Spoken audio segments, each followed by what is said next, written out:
budget, mag-resurrect po ulit or mag-resume yung investigation ng Senate on Makati Bill? Yes, we will resume the normal hearings. So I think on Monday we will have the Malampaya. We will start that probe.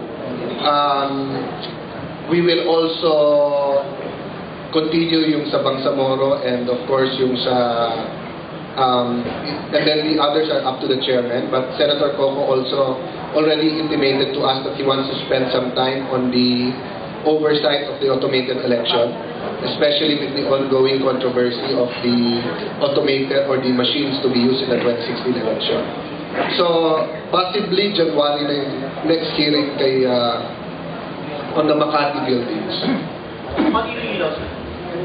I haven't talked to the chairman yet. I only asked him about Malampaya because I'm the author of the resolution.